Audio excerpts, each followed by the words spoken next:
Ladies and gentlemen, Binnall of America Audio, with your host, Tim Binnall. Hello out there, my friends. This is Tim Binnall of BinnallofAmerica.com with the return of BOA Audio Season 3. It is May 4th, 2008, and it is great to be back here with all new, fresh episodes of BOA Audio. Let me catch you up to date on a little bit of work we got done over the course of the spring break. I'm happy to report that we have finally fixed the podcast feed. We've taken it in-house. We had a little note up at BOA over the last week or so, but in case you missed that, here's the gist of it. New podcast feed, www.binnallofamerica.com/podcast.xml. Grab that URL, punch it into your podcast receiving software or your iTunes, or simply go to iTunes and punch in Binnall. We're working on getting the old podcast feed taken off of iTunes.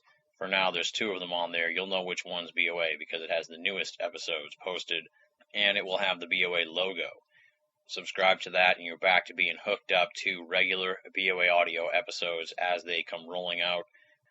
Now, onward into this week's program. It is a barn burner of an episode, my friends. It is definitely a must-hear episode for any serious student of ufology.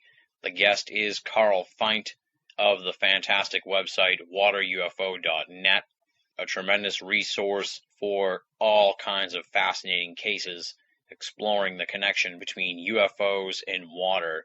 So much stuff here that I had either never heard about or even thought about. Carl Feindt is doing the research into that stuff. In this hour and change interview, we're going to be talking about why Carl decided to investigate this aspect of ufology, interesting trends and fascinating insights that he's gained from his research, cases that he does not think are related to UFOs, the international aspects of the phenomena, sea monsters, radar and sonar cases, UFOs versus USOs, water wheels, the El Tannin, Shag Harbor, and tons more aquatic-themed esoteric material. As Carl will point out in the beginning of the interview, with the exception of Ivan T. Sanderson and a handful of notes in other books, the water UFO connection has pretty much slipped under the radar of modern-day ufology, and there is so much there. It is amazing, and that is why we have Carl Feindt here on the program. For those of you who are unfamiliar with Carl Feindt, let me give you a little bit of background on him. Carl Feindt has been fascinated by aviation since the late days of World War II. Starting with carved balsa replicas and later by flying models of aircraft, he followed his passion into service as a cadet in the Civil Air Patrol. After high school, he studied aircraft engineering at the Academy of Aeronautics in New York City. Following 2 years with the Air Force, a family hardship forced him to return to civilian life, where he joined a major airline, for which he worked in customer service for 34 years. Upon retirement, he was interested in becoming active in ufology, about which he had been reading since the early 1960s. The opportunity came when Jan Aldrich, a UFO researcher, asked for volunteers to do local newspaper searches.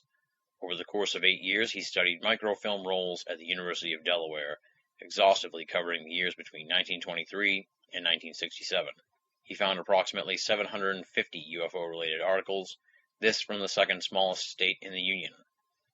Intrigued by the fact that aircraft cannot emerge nor submerge into water, he started assembling water-related UFO cases, which have grown into a database of this aspect of the UFO mystery.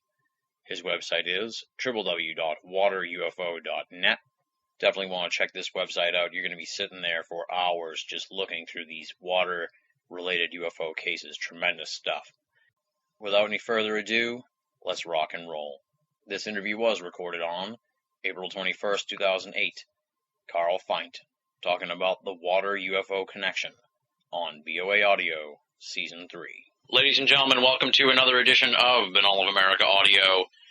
My guest is Carl Feindt. He is a specialist in the UFO realm, studying the water UFO connection.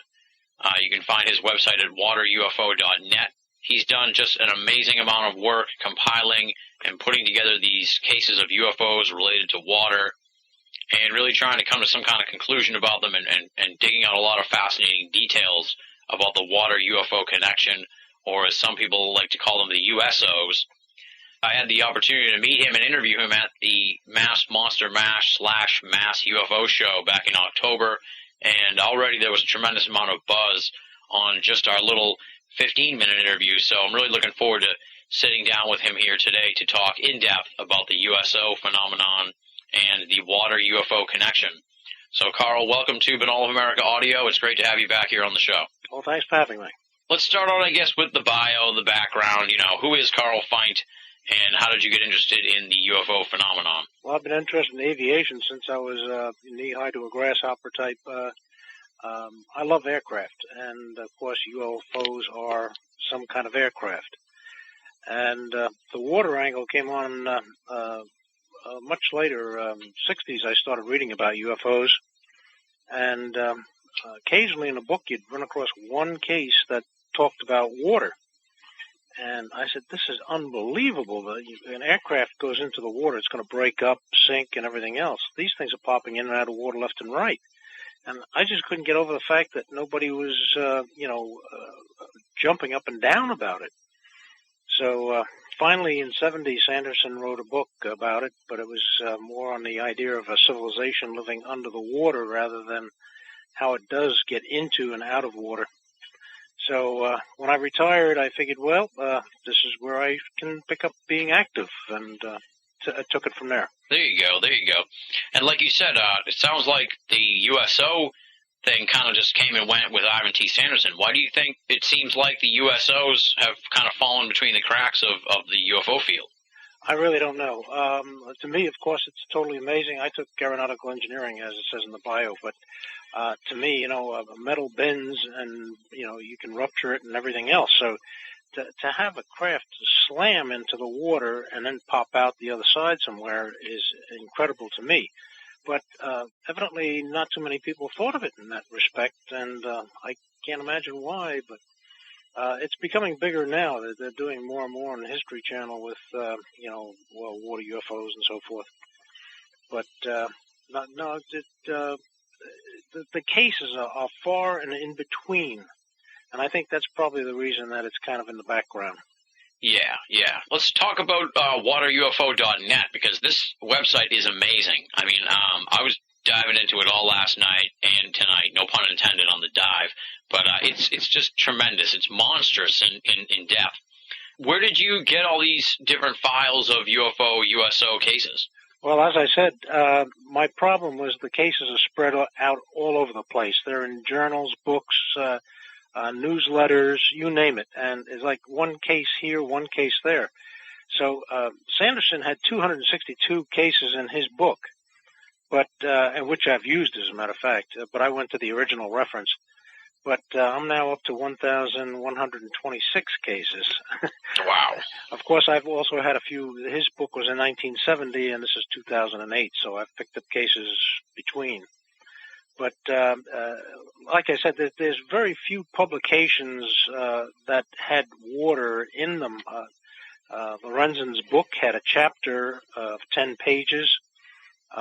Flying Saucer Review used to have like a couple of articles every so often, UFOs from underseas, this, that, and the other thing. And so what I've been doing technically is scraping everything together, and my website has grown from nothing, about 100 cases, I think, or 200 cases, up to its present size, mainly because I keep picking them up here, there, and everywhere.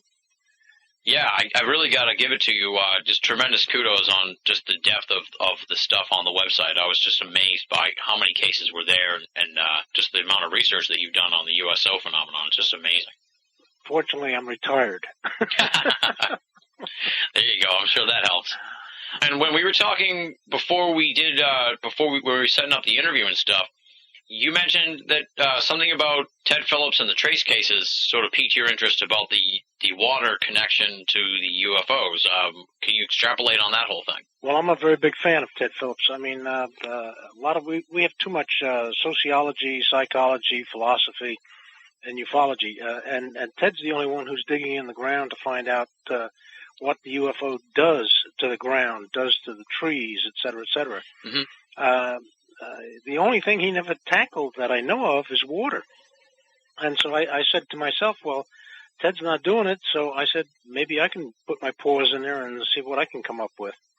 And it's been that way ever since. I met him at one of the MUFON conferences, as a matter of fact. I followed him.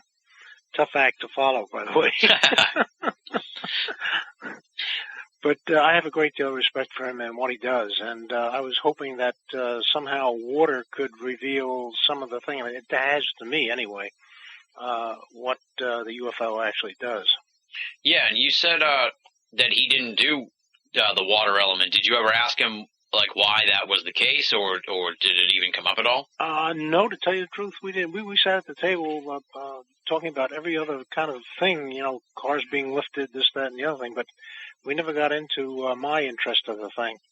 Of course, I guess he was waiting to see what I had to say at the convention, so at the symposium. Yeah. But we were having such a good time, we didn't even think of it. Seems like most of the time the talk centers around non-UFO related stuff anyway, so. Yeah. No, he, as a matter of fact, he sent me an email once and congratulated me on my website. He had hit it looking for a particular case, and I had to tell him that it was a hoax, or at least we signed off as a hoax.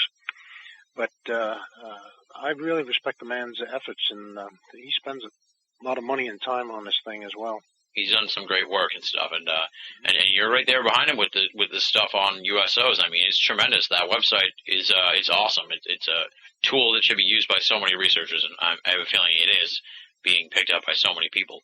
On the page here on the website, let me look at it here. On the page, why is this site necessary? You say that you hope to break down these sightings statistically. Have you gotten to that point yet where you're bringing out some hard numbers here as far as the USO sightings go? Well, I was thinking about I wrote that probably the first day I put the website up. You know? I was looking for somebody to come and give me help, but I haven't. Statistics in this area are really poor, you know. When you're talking about the height of the craft above the water, everything's estimates and colors. I'd love to have a database to put this thing all through, but I really don't have that kind of a database. I have cases all on date order, and I've that other part that's right below where it says other topics of interest. That's basically my breaking these cases down on what I've found out about, you know. Yeah.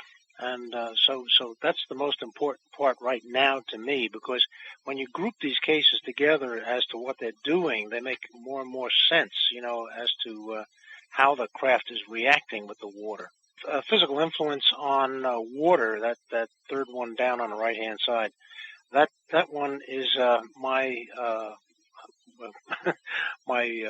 bright bulb on my head. That thing woke me up in no short order. I couldn't sleep that night when I did that thing. It was something unbelievable. And that's all different groups. There's 4 groups, and each one has witnesses that see each of these type within the group. But when you put them all together, it spells mama.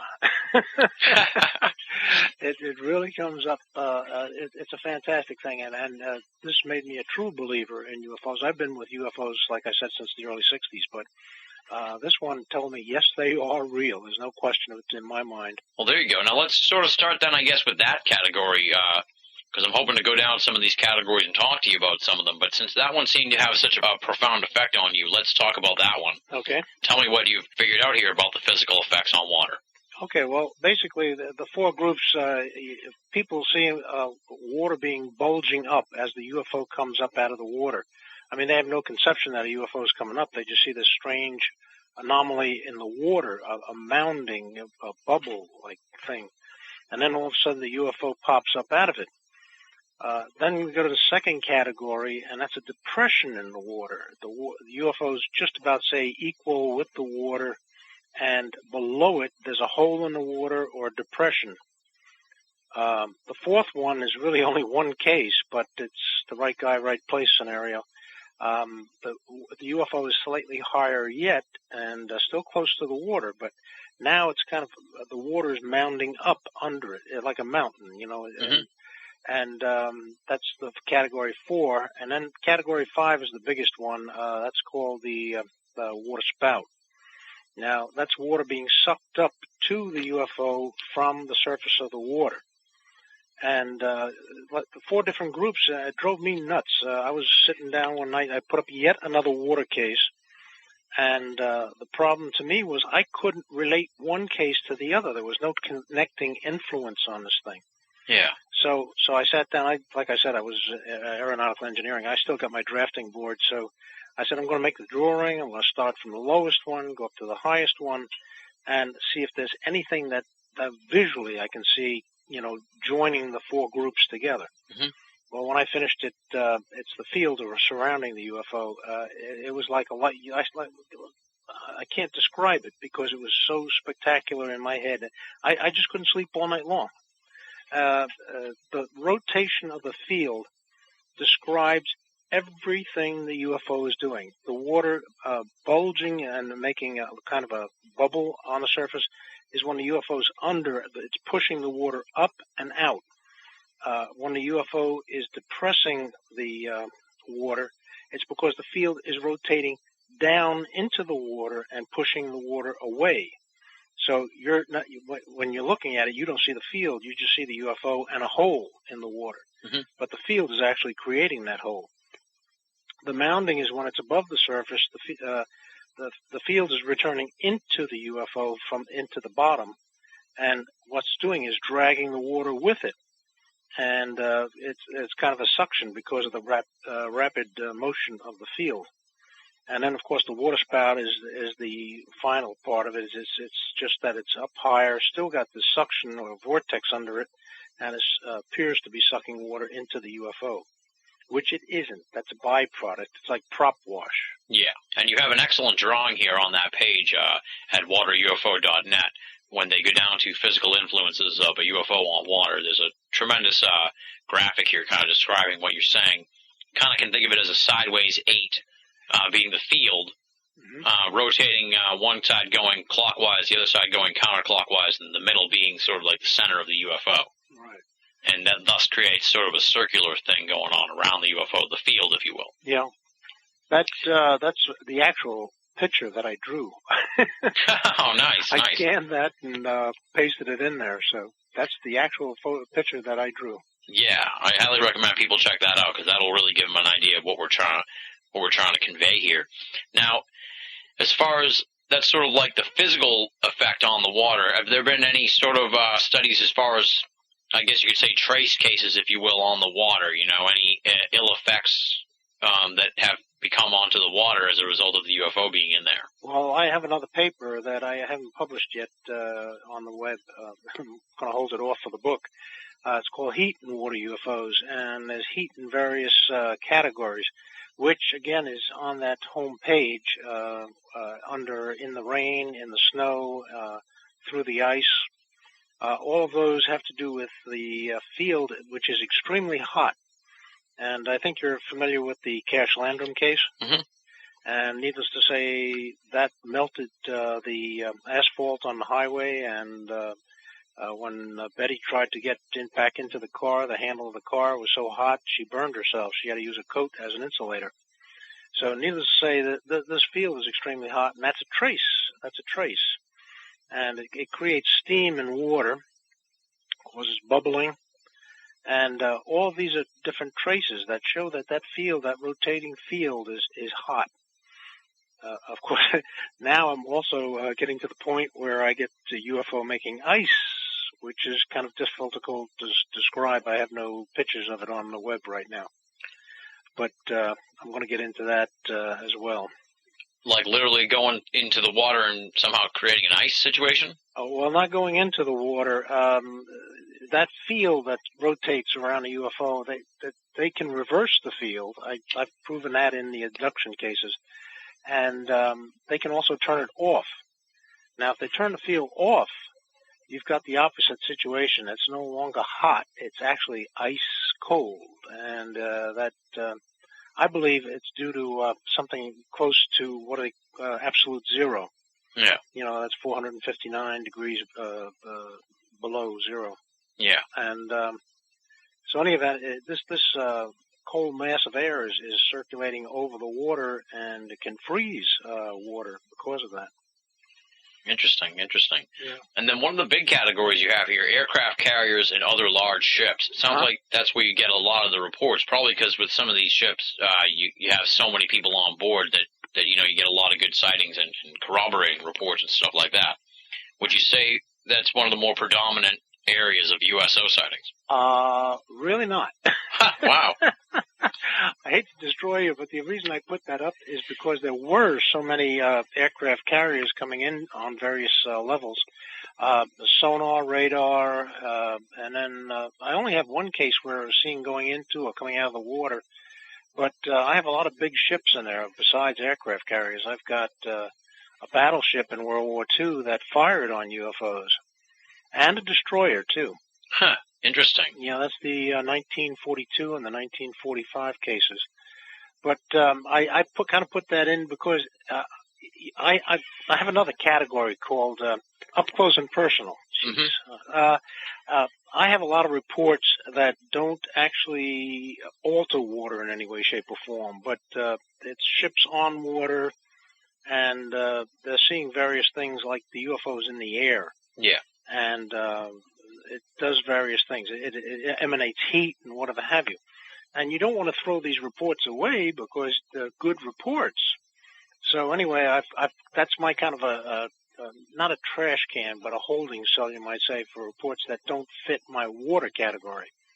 But by the same token, aircraft carriers are about the same thing, but they also have radar and sonar, and I like that, because they are actually tracking things that in the air coming towards the carrier or underwater, below the carrier. So I figured that would be a separate category.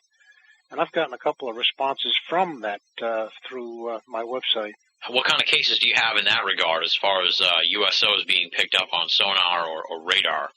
Well, basically, it is they picked something up. I have ships that, in one particular case, there was a thing about an island. They thought they were navigating over an unknown island in the Pacific.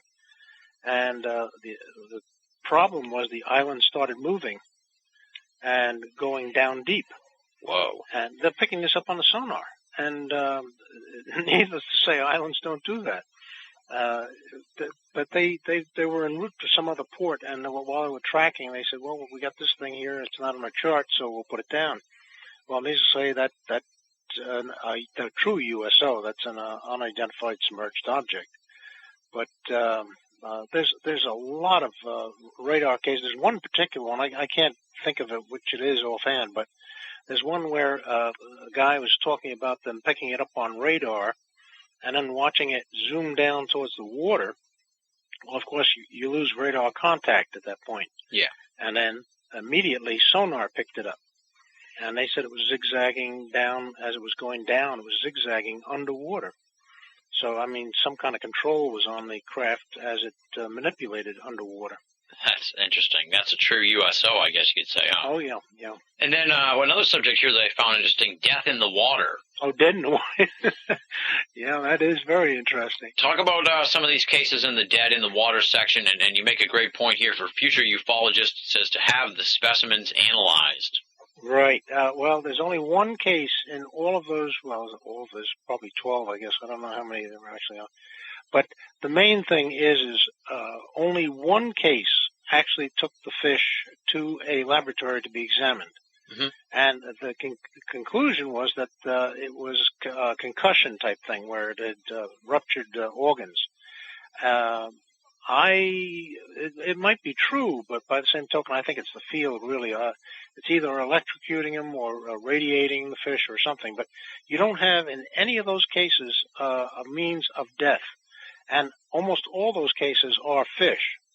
However, I should also point out there's ducks in one particular case, ducks and geese that were found dead floating in the water where a UFO had popped out of a pond.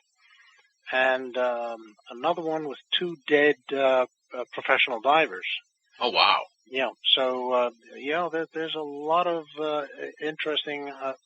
The thing is, again, you have these people who don't associate the death of these things with the UFO. As a matter of fact, funny story, I was up at a convention in Nova Scotia with Chris Dial and Don Ledger, Yep. And Chris was doing a video, in any event, at the very end, he's just about finished, and he says, "Oh, by the way, I just thought of it." He says, a week later, dead fish were found floating in Shag Harbor. This is the big Shag Harbor incident, by the way. And so anyway, I said, "Chris, when the hell were you going to tell me?" You know. But I mean, people don't associate it. You know, it's just one of those. Well, something happened after. You know. And that's what happens. They're dead. They don't come swimming to the shore by themselves, but they get washed up with the tide eventually. Yeah, it's the sort of thing that happens maybe a couple of days later or something like that, and people don't make the connection. You know, the thing is, that's, again, another trace. For some reason, the UFO is causing death, not to all the fish around it, but evidently the ones up close to it. Now, that, like, again, it could be electrocution, like lightning hits the water, and it doesn't kill all the fish in the ocean. It only kills those in the immediate vicinity of the lightning hit. And it dissipates as it goes out. So it's only the fish that are close. And I think that's what's happening is the fish that are close to the UFO are the ones dying, not the ones further out. Yeah. And to stay on the subject of fish here, what about the section Fish Reactions to a USO? Well, that was another thing I'd kind of overlooked. I got help from Miss Joan Woodward. She did a fantastic job on animal reactions. Mm-hmm. And so anyway, I had asked her some questions, and then she helped me out with that in there. The thing is, again, you have people are amazed by the UFO. They're not looking in the water to see what the fish are doing. They're looking at the UFO for the most part. But in some cases, people did notice things about the fish. And I had one particular case, no, it's not in this one, as a matter of fact. It's not in this one because it had other features, and it's not in this category. But the guy goes underwater. He sees a UFO turn itself off, and he sees it glowing underwater, and then he sees it go black. So he swims down towards it, and he noticed various things about the UFO. I can go on, but I don't want to take up too much time. But he says at some point he heard a little like a bell thing, and next thing you know, he says the fish all of a sudden shot off like rockets. They were terrified. Huh. And he says just then he noticed the water getting warmer. Again, this is the heat thing with the UFO. Once that field starts up, you've got it heating everything around it, you know. Yeah. So in the event, these are all effects that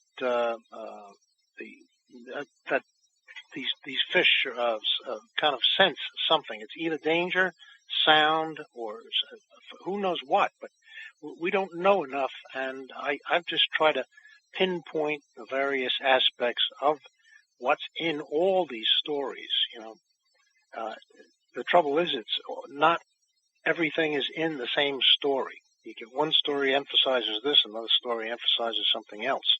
Yeah. But when you put them all together, that's when you start finding answers. Exactly, yeah. I'm sure that you've heard the concept, I guess, elsewhere, but where did you come up with the whole idea of the field theory of, you know, UFO powering and all that sort of thing? Yeah, I didn't invent the field. There's not much about that. No, the ball of light thing has been in since I, started reading about UFOs. It's a light phenomenon at night, not during the day, but at night. And I'm sure you're familiar with Paul Hill's book, Unconventional Flying Objects, right? Mm-hmm. That's a fantastic book. That's my Bible. And he goes into the thing as to why you see it as a ball of light at night and not during the day. Evidently, the sun's rays cancel out the color thing, and so you don't see the field during the daytime. But the field is there. And at night, of course, it's ionizing the air, and it's dark. And so according to the power setting on this thing is what the color you see. You can go from red, orange, yellow, and then back up, the spectrum. But the field was there all the time. But how the field operated was the mystery to me. Is it a static field? Is it just sitting there like an invisible glass or plastic? No, it's a rotating field. And the reason I found out it was rotating is because of that very thing about how it affects the water. Pushing water up, pushing it down. You don't, if it's a static field, it's not pushing anything. It's just there. but it is pushing, so the field has to be rotating. And the rotating field explains a whole lot of stuff. Yeah. It's interesting, and I like the way you've used the water UFOs to sort of to help flesh this whole thing out. Now, if someone sees, do you have cases where someone sees a USO underwater, and in that instance, does it appear like that it's inside of a bubble almost? I've never had it any of the cases described as such. They say it's there's a light underwater. They look at a glowing ball just like they would at night. Of course, the water's dark, and it's ionizing the water as well as the air. And so you see a ball underneath, not a craft. Now, like I said, this other case I had from South America, the guy saw the light under the water, and it was obviously large, and it scared him. And next thing he says, it parked like 200 feet away from him and turned off. It turned the light off, which means they turned the field off. Well, he couldn't have gotten near the UFO if the field was on. Yeah. He'd be one of those dead professional divers. But he went up, touched the craft, and so needless to say, the field was not active at the time. Talk a little bit about that story here with the dead professional divers, because I'm surprised that kind of thing, I don't even ever recall hearing this story, so obviously it must have sort of been overlooked, I guess, in UFO lore, because I don't really know too much about this. What's the story with that? Well, I'm not that familiar with it off the top of my head. Yeah. But as I have there in yellow, 2 days after the crash, 2 fishermen who were the best divers in the area were found dead and naked on the nearby rocks. Now, they weren't necessarily diving naked. Of course, when you die, your body swells and it rips your clothes off. So that's the reason we're probably naked. There were only 2 who had enough courage to dive where the buoy was. Now, when they're talking about that, that was evidently what was reported as the UFO. They thought it was a buoy, and it wasn't. It was the UFO. They reported to their colleagues that they had seen a disc-shaped object half buried underwater. The ocean water around the disc was terribly hot, so they could not touch it. Again, the heat thing comes back in again. This goes on and on and on and on. The heat thing, I got to talk about that. Don Ledger sent me a case I had asked him for. It was in his book, The Maritime Files. Mm-hmm. And in it, what intrigued me was 2 women are coming out of some store or something, and they see a UFO hovering in the rain. And they said above the UFO was a mist. Now, rain is coming vertically down, right? Yeah. And it's hitting the UFO field. Now, when it hits that hot field, it's not mist. It's turning to steam. And that's what they're looking at. Mist, steam, fog, all of these are interrelated. You know, they're all white molecules of water. And so whatever you want to call it, it's water, it's steam when it's around a UFO, that's for sure. Yeah, interesting. That's very interesting. You make a good point here on the page here on waterufo.net that you're not a big proponent of missing ships being blamed on UFOs, so no, that's a good thing. No, I hate that thing. The trouble is they try to identify UFOs with everything, you know, yeah. And it's a bad point. First of all, no one's ever reported a ship hijacked or abducted by a UFO. No one. But just because you have ships missing, then all of a sudden the mystery is, did a UFO abduct it? Well, now they have this thing on History Channel. They had the, what do they call it, the rogue wave, right? Mm-hmm. And they said there's no doubt that many ships have been sunk because of the rogue wave.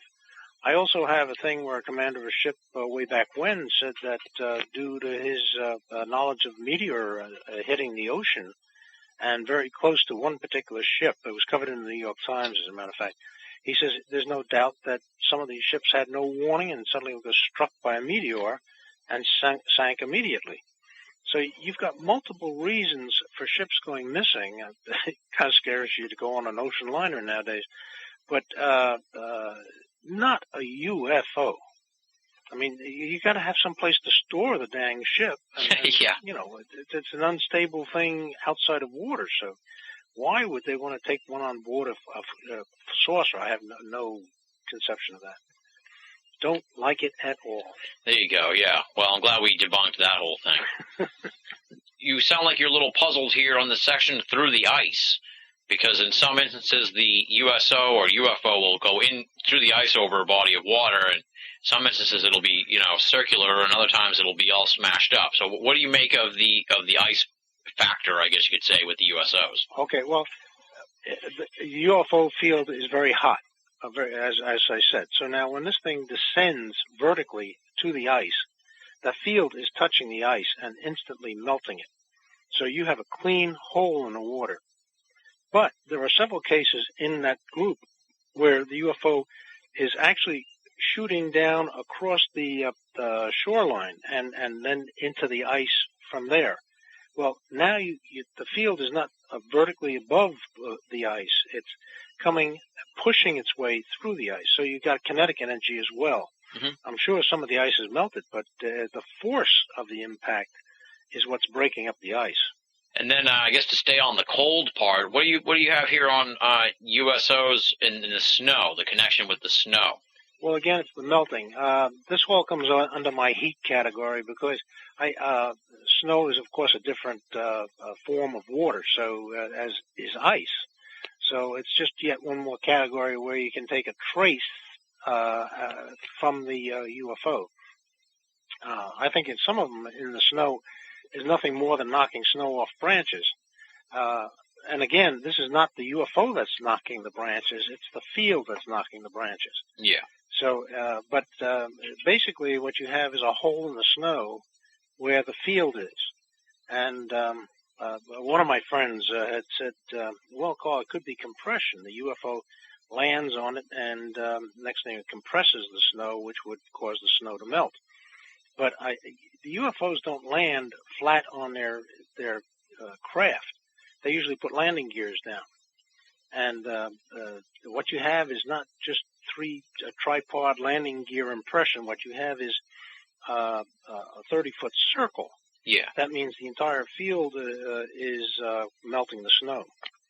So again, that's a trace, but it's again a trace of what?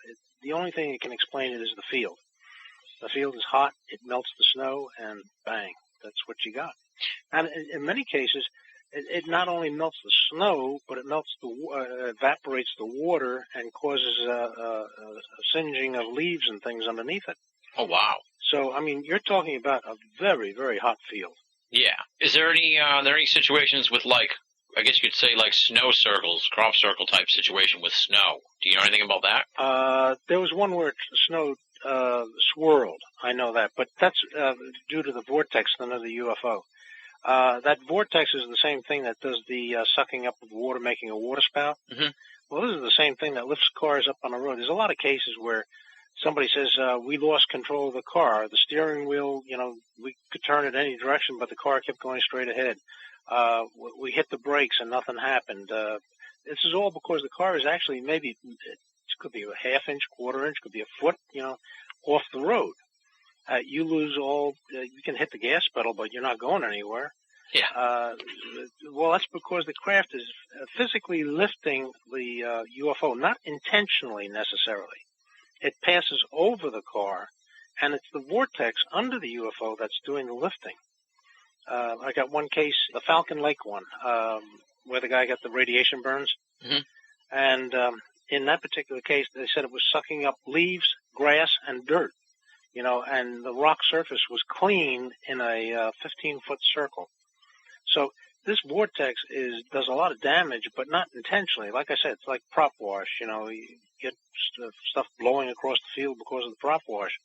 But this is a circular field, like a small tornado, if you will, and it's sucking up things below it. Fascinating. This is fascinating stuff. And I see here also you kind of float the idea that maybe some of these classic sea monster reports might be USOs. Well, technically, that sea monster, I have one really good one, and that came to me from another researcher. He says, you got to put this one up. And after reading it, I said, yeah, you're absolutely right, I do. the thing that's very important about the big one, that's Puget Sound, July of 1893. Old. That's way before UFOs. But the description is very lengthy. And the thing is, these guys go out, two people go out towards the sea monster.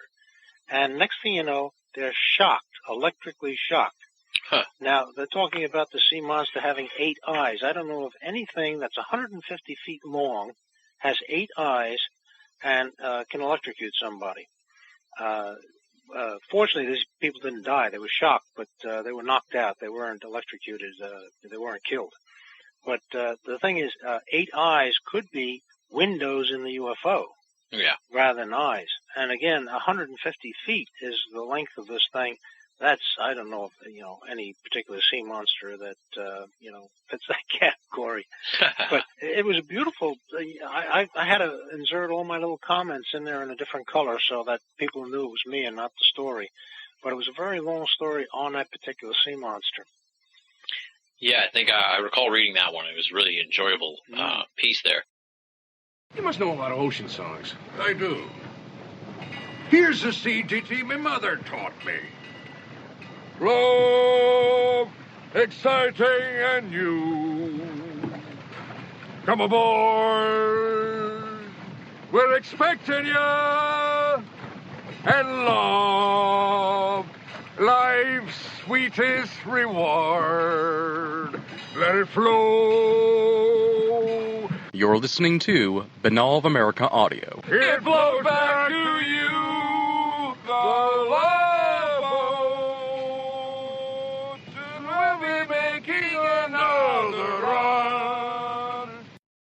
Before I start going into some of these other subjects, I know you said you haven't really looked at it statistically, but would you say, how would you describe your average, I guess you could say, USO sighting? Generally going into the water or coming out of the water or both? Or in the water altogether, submerged? Both, I would say. A lot of times, I have one particular case by an airline pilot who had 40 years service and never saw a UFO. He bought a house in Puget Sound, an island out in Puget Sound, and he's looking out of his evidently enormous window, and he sees what he thought was an aircraft going into the water. Well, he was all set to phone it in when all of a sudden the thing came out of the water. Then it went back in the water. Then it came out of the water. Then it went back into the water. Well, this kept going on until it passed his window, where he couldn't see anymore. Evidently, the UFO was having so much fun going in and out of the water that, it just did it as a playful thing, So, I mean, it's not that they have to go in for any particular reason, or they have to come out for any particular reason. I kind of look at them as like atomic subs. They can float around down there forever if they wanted to. Their fuel supplies are evidently unbelievable. So. And I recall when we talked in October, you said that these aren't just isolated to oceans. I mean, you've gotten these USO reports for just about every kind of body of water there is, right? Oh, yeah. As a matter of fact, that one with the dead ducks and the geese, that was a pond. Well, of course, a pond can be viewed as a small lake. I've got them coming out of lagoons. I've got them streams, rivers. You name the body of water, I've got it. That's a good thing to say, because I was just going to say, what about swimming pools? No.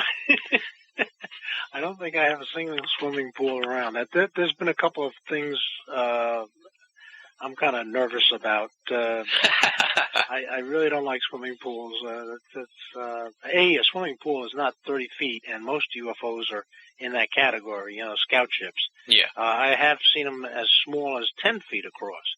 Well, even 10 feet across, is kind of wide for a swimming pool. Yeah. So, no, I don't believe swimming pools. People might have seen fireflies coming out of the thing, but I doubt very much if it was a UFO. Okay, well, I figured I'd throw that out there in case you never know. You might have had some crazy story about a swimming pool one that I hadn't heard yet. Now, we've already sort of talked about the illusion that the UFO is taking on water, but you also have a section here, unconventional situations where they're taking on water, and you ponder the idea if their power system is derived from H2O. Do you think it is, or why do you think that in some of these instances and cases you have where the UFO is taking on water? I think it's more biological or something. I mean, we use water to drink, and it's part of our system, and most life on this planet uses water one way or another, even if it's mixed with sulfuric acid, as it was on one particular program. But I don't think it's part of their power plant. Otherwise, they'd have to go from water planet to water planet, and I don't think that's so. Yeah. I view it more like a nuclear submarine. That thing's power plant, that uses water as well, a nuclear submarine, but that's primarily to create the steam to drive the ship and so forth. But I don't think that's the case in the UFO. I really don't. Okay. There's one thing I want to do, too. Water wheels. I don't know if you had that on your itinerary, but that comes under this misidentified thing in ufology where, with the missing ships and all that. Water wheels are real. It is a real phenomenon. They're both circular and they're in wave patterns, and there was a scientist who wrote about it. But they don't know what causes it. And the thing is, it's only, 99.9% of them only occur in the Indian Ocean. Now, that's the place where you have all these seismic events, the tsunamis, the seismic events. Mm-hmm. And so yet, everybody sees it as a mystery, and of course it has to be equated with UFOs because they go into the water and therefore they must cause these things. I don't believe so. I think it's really a seismic thing, especially where it's in a particular area on the planet. Yeah. So we can cross those off of USOs. Right. Sounds good to me. We did sort of touch on it in October, but let's sort of revisit some of these stories you have of beings coming off the ship and looking for the water, just to sort of stay on that unconventional taking on of water, because some of those stories are pretty wild and pretty fascinating stuff. So talk a little bit about those. Okay. I really don't. I can't get fascinated myself about it. I mean, they come down, they put a hose in the water, and they take on water. They take a bucket, and they ask the guy, "Can I have a bucket of water?" This is fine. It's the collection of water for some particular purpose which we don't know. Maybe they're watering plants on the airplane. I have no idea. But in any event, the thing is, this section got divided into two parts because the UFO takes on water supposedly by itself while it's hovering over water. Now, if you had that ability to suck water into your craft, why would you need hoses and buckets, tubes, and everything else? Yeah. You wouldn't. So evidently, that suction that's below the UFO has absolutely nothing to do with taking water into the ship. Water, by the way, in a tornado-type cloud, water spout, the main part of the water is actually down towards the surface. The higher it gets, the more molecular it becomes. Well, if you're sucking in molecules of water, you're not taking a whole lot of water into the ship. Yeah. These stories of the people, the occupants, let's say, who come off and look for the water, chronologically, are those older stories than we would hear nowadays? Because it seems like back in the 50s and earlier, or the 60s, around, before the 70s and 80s and 90s, it seemed like that they were getting out of the ships more often than they are now. You don't hear too many occupant stories. What would you say, as far as stories where the occupants are getting out of the ships and stuff, are those older cases? Well, I've got one from 1897, as you know, but we go all the way up to 2001. Oh, wow. I've got one for March 22nd, 2001. It's the last one I had put in. And the figure was holding something resembling a hose and was apparently sucking water from the river and into the craft. So there you go, the hose thing again, they're sucking water from a river. So, and this is 2001. So the trouble is a lot of these cases come late. I have a new case, as a matter of fact, it has nothing to do with the water thing, but I just got it in the mail a few days ago, and the guy's talking about September 1981. So you never know what date you're going to wind up with a case. It all depends on when somebody gets a bug and says, hey, I'm going to tell somebody about it. Yeah, and I'm sure there's countless ones that never get reported in the first place. Oh, yes, yes. Talk about the elatanin, the thing on the ocean floor, because that was pretty interesting stuff. Well, it was interesting to us because we knew what it was, and the elatanin was a thing that looks like a radio antenna. It's vertical and horizontal as well. And when I say horizontal, I mean completely horizontal. Like tubes coming out of another tube, at 90-degree angles. Well, in the event, this whole thing started from somebody seeing this thing from one of these geological survey ships, and next thing you know, he assumes that this is a strange thing on the ocean floor, and it's probably a alien antenna. Well, from that point on, it became up, and up, all UFO, Yeah. I mean, with absolutely no verification of it whatsoever. So anyway, myself, Larry Hatch, I forget the other two researchers that mentioned in that article.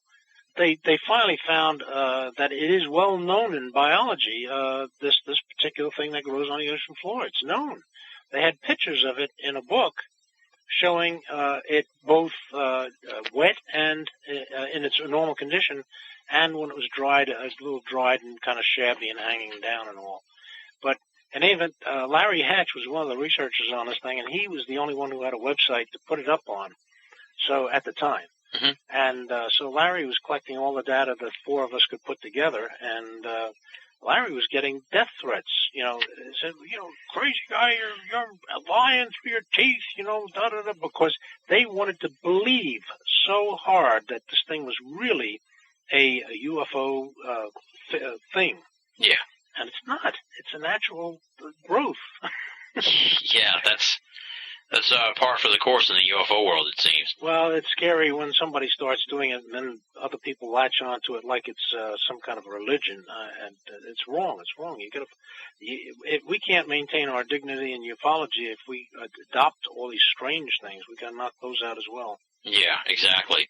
And sort of on that subject, there's always been, and you sort of said that actually with the Ivan T. Sanderson thing too, there's always been sort of that idea that the UFOs are here and that they're coming from underwater bases type situation. What's your thoughts on that whole thing? Well, I don't view them as a civilization underwater. I mean, they had that movie, The Abyss, where the guy goes all the way down to the bottom eventually, and there's a civilization down there. And, of course, that civilization comes to the surface at the end of the movie with ships sitting on it, But, no, I don't go for the civilization. I will go for bases. There are a lot of abductee tales about, being underwater, not a lot, several though, being underwater and being taken into a mountainside or something underwater. And there's what you'd call a Spartan base. It's not very elegant. It's kind of like a militaristic base. And I have no doubt that they might have some bases here just, for repair or, who knows, a rest stop, something to get out of the craft and walk around or whatever. But nothing on a major scale. I don't think there's anything down there that's major. Of course, I could be wrong. Well, there's a lot of water out there in the world, so it would be hard to really know for sure. The depths of the oceans of the world are pretty unexplored, wouldn't you say? Yeah, especially the Pacific. That's the biggest hole in this planet. Now, is there any sort of geographical, area where it is predominantly where you get a lot of the USO sightings, or is it pretty much spread all over the world? All over the world. I always get a kick out of that because, you think it's only the crazy Americans that are doing this thing. And that's the reason my website is, I get every UFO case I can get. And you can just about plug in, I got that list of sightings page. You click on that, and then you go down, there's a search engine down there. It says keyword here. And you just got to type in whatever country you want. I don't care which country it is. Just stick it in there, and you'll probably come up with a UFO case. Now, how about Switzerland? Landlocked Switzerland, huh? Yeah. Lake Geneva. And there's a case there for it. There you go. Well, what about the Middle East? Probably not, because it's all desert. Oh, I don't know about that. Give me a country. Iraq. 1, 2, 3, 4, 5, 6.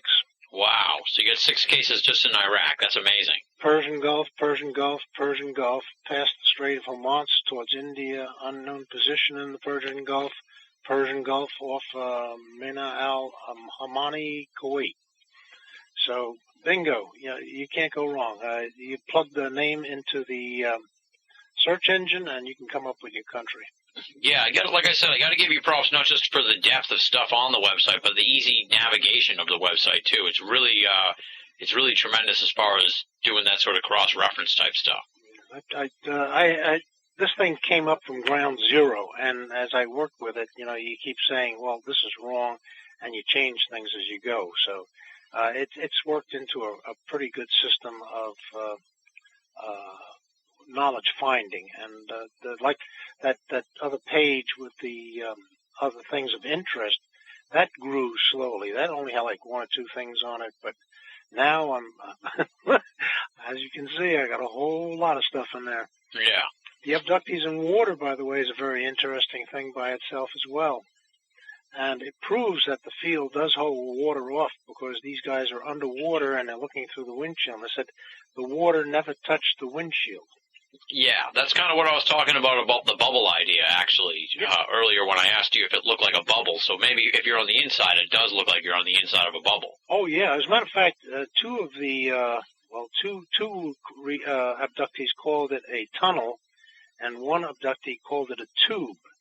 Now, when you're looking out the window, you're looking at a curved wall, Mm-hmm. So whether it's a tube or a tunnel doesn't matter, but that's what you're looking at. You're not looking at a tunnel. You're looking at the field. And in each case, they said the walls weren't made of stone. They were like soft. In one case, they said soft. In another way, they said it was translucent, like firmed water. So that's what they're looking at. They're looking at the field holding the water off. That's amazing. That's amazing stuff. It is.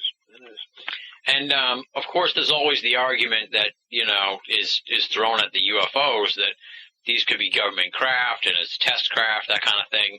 How do you feel about that with regards to USOs? Are you pretty skeptical that they're not something, obviously with the sheer time that's gone on with these sightings, it sounds unlikely, but even contemporary times, what do you think about the idea that maybe there could be some kind of, secret black project going on with relation to this? They might be trying to do, as you know from the Cash Landrum thing, that UFO was escorted by 23 helicopters.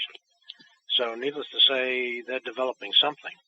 But I don't think this is new. I think that might be from the captured sources things, the Roswell, if you want to go that route. Mm-hmm. But whether they have crash saucers and back engineering, that's quite a possibility. But being the original, no. These things go way back, and needless to say, back that far, we didn't have the technology. Yeah. I don't know if you interviewed Keith Chester about his USO book, his Foo Fighter book. Oh yeah, yep. We had Keith on like in November, one of our most popular interviews this season so far. And I was going to draw the parallel between his work and yours, because you're both kind of in this specialized area, but you're doing a tremendous job of collating these cases. Well, I'm in his acknowledgement section because for 4 years I was beating him over the head to write the book. I said, he was at one point a little bit disappointed in thinking about giving it up.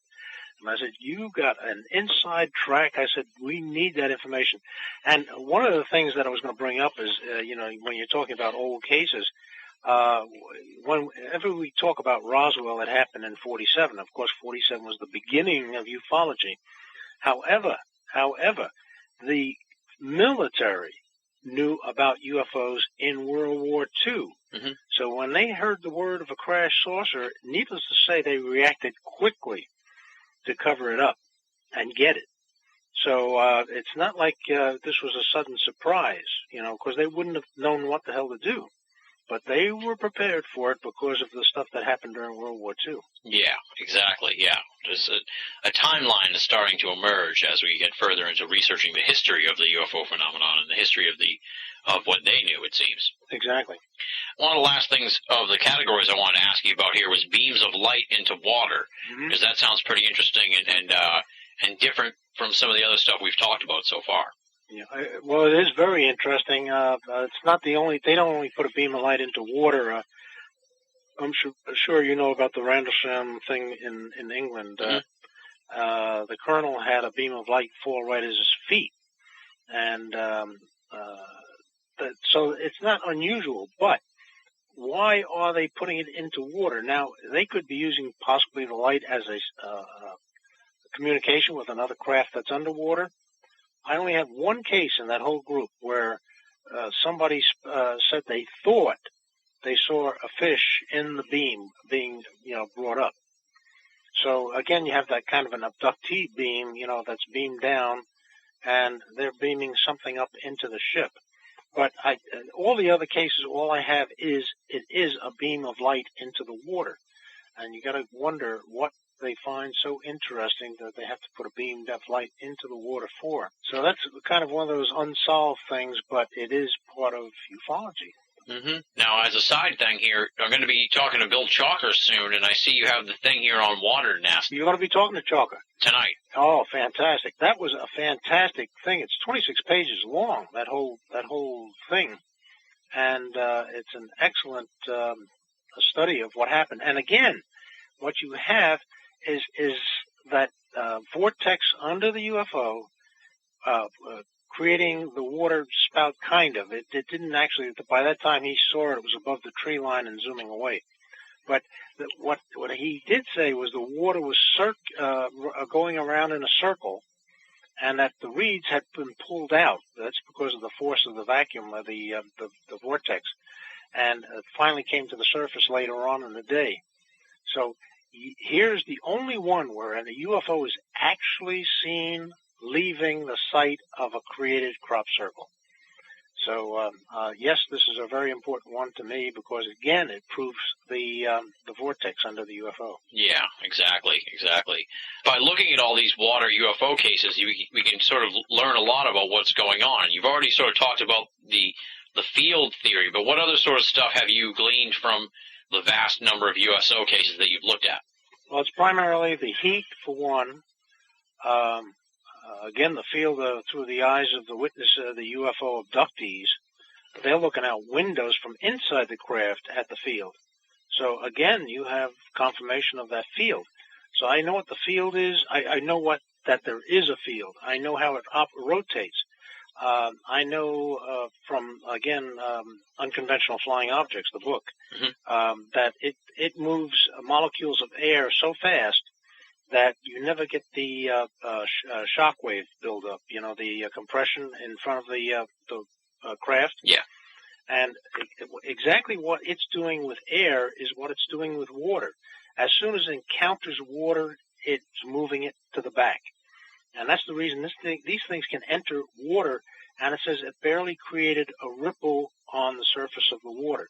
That's because they're moving water in 360 degrees, outward. And then it's being pulled backward as they go deeper and deeper in. So I can tell you everything except what that field is composed of. I have no idea what it's composed of. I have no idea about the engine. I'll tell you one thing. The field has nothing to do with its travel. I know that because you can shut the field off and that thing will still hover. Now, if the field's off, how can it hover unless it has a separate propulsion system? Yeah. So you think maybe the field is some kind of protection system? Oh, perhaps? I know it's a protection system. As a matter of fact, AP put out a thing that was on Yahoo about the space station and how they had sent up, Russians had gone up with panels to fasten in place to protect the space station from meteor hits. And we've got some kind of a primitive system where we have like 3 different walls, and when a meteor hits the outer wall and pierces it, there's stuff inside to, again, chop it up a little finer, and then if it goes through the second wall, there's some more stuff in between to chop it up a little more. Of course, if it goes through the third wall, you're in a lot of trouble. Yeah. So, in any event, if this craft is traveling at fantastic speeds, and meteors are traveling at fantastic speeds, the collision between the two would leave your craft useless. Exactly. So I'm really scared about this idea of going to Mars. I mean, we had enough trouble with one shot at the moon and Apollo 13. And here they're looking to do the same thing, and they could have rocks hitting the spaceship on its way to Mars. We're going to have to make our own field. Well, that's what I'm talking about. These guys are experienced in the technology, and they know they need something to deflect all the small stuff that they can't detect in advance. I mean, if you see a big rock up ahead and it's on your radar, you can manipulate around it.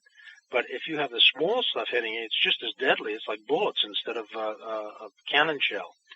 So you still got to have protection. And that's the reason people can shoot at these things, throw rocks at them, and it doesn't affect the UFO at all because nothing's hitting the UFO itself. It's hitting the field. Yeah, it's interesting. Yeah, you've managed to really come up with a lot of good information here based on this stuff. I'm very impressed. I'm really impressed by your work. Do you have a particular favorite story of all the USO cases that you've compiled so far? Well, I have one. It's in Poland. I know that, and it's I think in the 50s.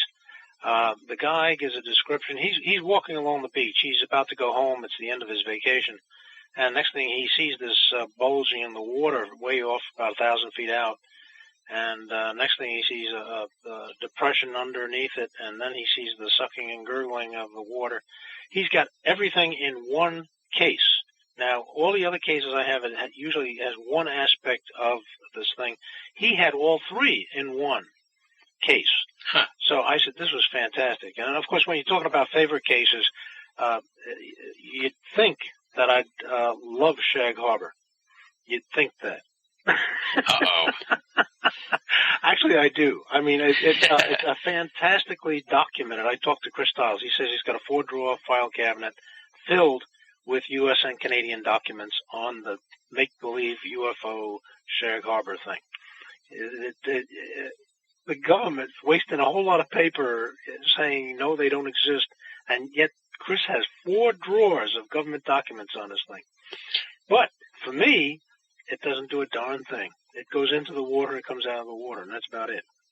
From what your research tells you and from what you looked at, you think that it was less a UFO crash and more just a straight-up UFO turning into a USO?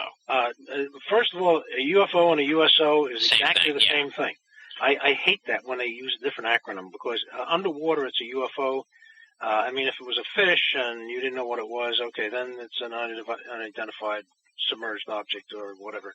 But a UFO goes into the water, comes out of the water. It's still a UFO.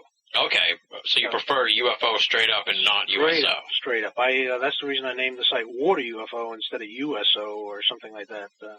But as far as the Shag Harbor goes, that was evidently a mechanical problem on a ship of some sort. And it was there for a week being repaired under the U.S. and Canadian ships right above it. Huh. You know that, right? Yeah. And they, according to Chris, they talked to a couple of divers who were sent down to look at it. That's only 60 feet of water. That's a 6-story building. Yeah. That's not very deep. They had guys on the ship leaning over to look at the thing below them. So, I mean, a week. Good God, you talk about minutes or seconds, in a regular sighting. And so here they had this thing there for a week. Incredible. Yeah, and it sounds like they must not have had the field on because we wouldn't have those divers coming back up. Well, I'm not sure. I don't know how close the divers got. And, of course, once you feel the heat, you're not going to go further into the heat. Yeah. You're going to go away from it. But as far as the field being on, I'm willing to bet it was. The reason being is you can't do repair work from one craft to the other without going through the field. So, as a matter of fact, that's going to be part of my presentation when I go to Nova Scotia for this thing in August. The 2 ships had to be one above the other, as far as I can see, in this kind of a magnetic field thing, because that creates one field. You take a North Pole and a South Pole together, they attract. So if you have one craft above the other, and you put your South Pole of your craft on top of the North Pole of the other craft, you only have one field, not the 2 fields of the 2 separate magnets, only one field. And so you can walk out of your craft, no water, no field, and then go down to the second craft. Interesting. Of course, I never talked to any of the divers, and I haven't heard from Chris or Don on that end of the subject, but I'd be willing to bet on it. I really would. We're pretty much at the wrap-up, but I did want to ask you about, on the subject of black projects, stuff like that, I see here you do have a section called the U.S. Navy and the Flying Submarines. Oh. Was this an idea that they tried and maybe didn't work out, or what's the story behind the flying submarine? Well, actually, there's two. One I can't get permission to post because it's I forget who the manufacturer is, but this particular one is old. That goes back when? 65. 65, yeah. And what it was a proposal to find out a feasibility study. That's it, feasibility study, to see if they could invent a flying submarine. Now, technically, this is nothing more than an aircraft that they open up ports and it sinks. Mm-hmm. And then it has like an electric motor that pushes it forward underwater at a breakneck speed of 5 miles per hour. So needless to say, after this thing shoots off a torpedo, I think a rowboat could shoot it out of the water, Yeah. But in any event, that was a feasibility study, $36,000 back in 65. And it showed that the Navy did have a great deal of interest in having a submarine that could fly. Well, needless to say, the Navy has 72% of the globe to play with, and they are there with water UFOs, and I'm sure they got the idea that it'd be a wonderful thing to imitate UFOs. As a matter of fact, there's a new one out about the same type of thing, except it's an unmanned craft, and it's launched from a submarine. I don't know whether from the deck or underneath, but it's launched from the submarine. It goes out on its own, flies out there, and then flies back and sinks back to the submarine. But it's a high-speed thing. So, But again, it's a proposal. It's not built yet. So, how would you describe most of the sightings? From people on the shore, people on boats, just all of the sorts of different ways? Oh, all over the place.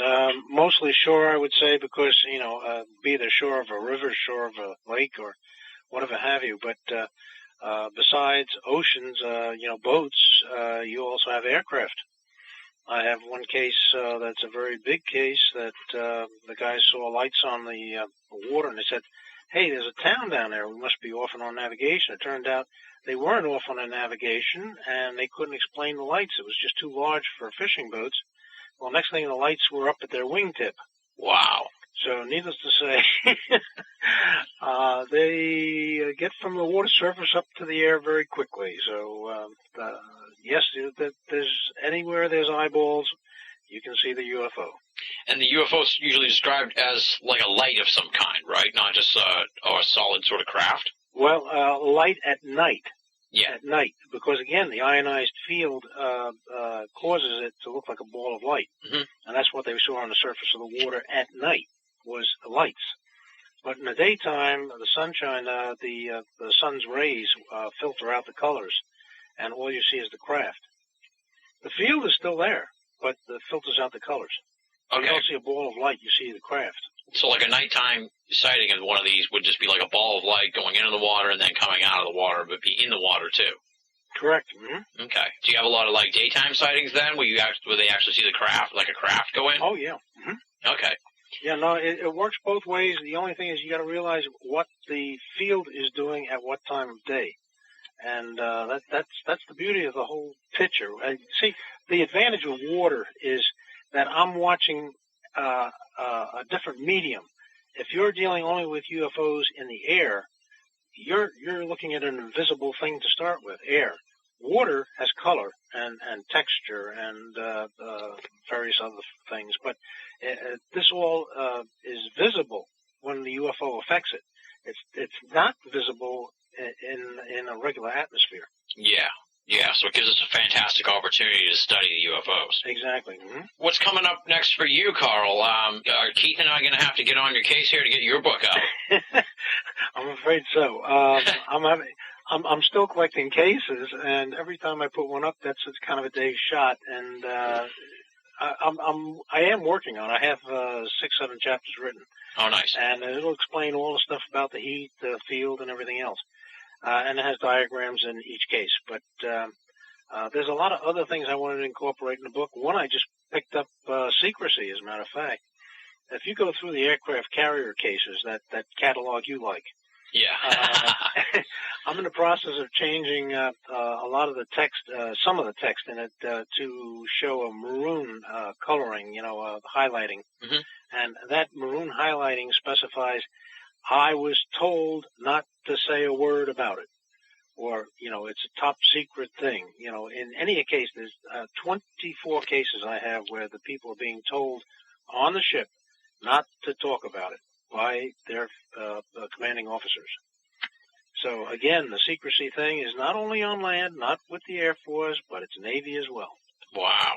So the book's sort of just up in the air. You're not sure exactly when. Oh, no. It's not something like we can say it'll be out at any certain time. No. The people have asked me about publishers, and I haven't even finished writing it yet. I've got to pass this through my son, the writer, and then through my grammarian, and see how well I fare on that. So, and I still got a lot of stuff to write about. I just got to get time together. That's it. There you go. I'm sure. I'd say at least a year. All right. Well, you have to let me know what's going on with that, because we'll bring you back on the show. This USO subject, or UFOs in the water subject, fascinating stuff. Carl, I can't thank you enough for coming on the show. The hour here has just flown by, and we've actually gone over the hour a little bit, and I really appreciate you giving me a little extra time here. I can't put over your research enough. This water UFO connection is fascinating stuff, and as you said, it really opens up a whole window to learn so much more about the UFOs that we ever could have really done by looking at UFOs in the air. And we owe you a great debt of gratitude just for your hard work in putting all these cases together and putting together such a fantastic website that allows for researchers to look at these USO cases. I take my hat off to you, sir. You've done an outstanding job of research, and I really look forward to the eventual book from Carl Feindt on the water UFO connection. Carl, thank you so much for coming on Binnall America Audio. Thank you, sir. That does it for this week's edition of BOA Audio Season 3. Big, super huge thanks to Carl Feindt for returning to BOA Audio. Find out more information on Carl Feindt at the tremendous website, waterufo.net. Pretty simple, all one word, waterufo.net. Check it out. It is an awesome website. Moving right along now, it's time for the return of BOA Audio listener feedback. This week's letter comes from Andrea. Here's what she has to say. Is there anywhere that you list the intro music that you play at the beginning of your shows? For example, the song before the first interview with Peter Robbins. It's a good song. I hadn't heard it in a long time, and I don't know who's performing it. Just want to close by saying that I appreciate your appreciation of the people on your show, both the interviewees and your writers. A number of years ago, I used to listen to another radio program, but was always put off by the host's ego and the way he treated a lot of his guests. I didn't care for that. You honor the people you interview, and I think that's important. It doesn't mean that you believe or agree with everything, but at least you are courteous, and it's a pleasure to hear that. Keep up the good work, Andrea. Thank you very much for writing in, Andrea. Regarding the intro music list, we do not have one put together, but that's something that I wanted to do when we first started the show, but never really got around to doing it. And as the archive got so big, it just sort of fell to the way back burner. Regarding the first installment interview with Peter Robbins, the intro music for that episode is Ripple by the Grateful Dead. Great tune. Gotta thank you for the nice things you say here at the close of the letter. Even though the show does have my name in it and the website has my name all over it, I try to keep my ego in check, which is difficult in this ego-filled genre that is esoterica. A lot of people want to be the star of their own show, and the guest takes a back seat to their own pontifications. I'm not really that sort of person. I believe the guest is the talent.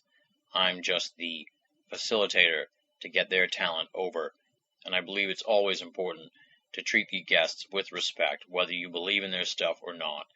That doesn't mean I'm not going to challenge them on some of the stuff they say, but I'm also not going to live and die by challenging the guests, because in my opinion, that's the job of the listeners. It's their responsibility to decide whether they believe in a guest or not. It's not my job to tell them what to believe. Once again, thanks for writing in, Andrea. I appreciate the feedback and the question and the suggestion for the intro music list. If you would like to be a part of BOA Audio listener feedback, there's a number of ways to do it. A, write to boaaudio@hotmail.com, or go to Binnall of America and click the contact button. The third way, join up at the BOA forum. theusofe.com, theusofe.com. That's the official BOA forum. Check it out, hang out with us. We're raising hell there every day, talking about all sorts of stuff, esoterica and non-esoterica. Any of those methods will get your correspondence into my hands for a future installment of BOA Audio listener feedback. Up next, of course, the thanks part of the program. I got to give huge props and thanks to the fantastic BOA staff. Let me run down the list. Leslie, Chiron, Arlie, Joe V, Tina Senna, Rochelle Hawks, and our newest columnist, Richard Thomas from Wales. I gotta say, one of the aspects of BOA that I'm proudest of is the fact that we're not just rolling out an audio show once a week and you never hear from us until the next show is posted. We've got a wealth of reading material posted to BOA day in, day out from the outstanding BOA staff. They are the ones who keep the website stocked Monday through Friday with fresh material. As we say here at the end of the program, week in and week out, if you're only listening to BOA Audio and you're not reading the columns at binnallofamerica.com, you're only getting half the story. BOA, make it a part of your everyday search for esoteric news and opinion. Getting near the close of the program, but first, before we get to the preview for next week, it's time for me to ask you to make a donation to BOA. As you may have noticed, we feature a lot of international guests on the program, lengthy calls to other countries, including South Africa, France, the UK, and Ireland, not to mention calls to all the way across America, and all points in between. And as can be expected, that stuff costs serious money, not to mention the costs for hosting the audio, the bandwidth, and all that sort of stuff. All of these expenses are paid for out of pocket by yours truly, with help from supporters of BOA who make donations. How do you do that? It's simple. You go to binnallofamerica.com, click the PayPal button, and make a donation. No donation is too small, and all donations go towards keeping Binnall of America and BOA Audio up and running and freely available to all of our great listeners and readers the world over. All right, time to preview next week's program. Let me just roll it out for you like this, my friends. One of the big players behind the scenes in esoterica, the prolific Smiles Lewis, joins BOA Audio for a 2-hour jam session on all things esoteric. We're going to cover a host of paranormal topics from a number of different angles, notably the UFO scene, UFOs in general, 9/11, and the growth of the 9/11 truth movement. Smiles is going to take us back to the zine scene of the 1980s and early 90s, and to talk about the explosion and evolution of the internet and esoterica. We're going to find out about all the various projects that Smiles is involved with, which span the spectrum of esoteric media, and of course tons and tons more. It's a very fast and loose edition of BOA Audio next week with Smiles Lewis, one of the oftentimes unsung key figures in today's esoteric scene. And on that note, we wrap it up here for the week. Thank you for your patience during our spring break. I'm happy to be back, and I'm looking forward to rolling out some of these new episodes as we march towards the BOA Audio Season 3 season finale. Until next week, this is Tim Binnall, thanking you for listening and signing off.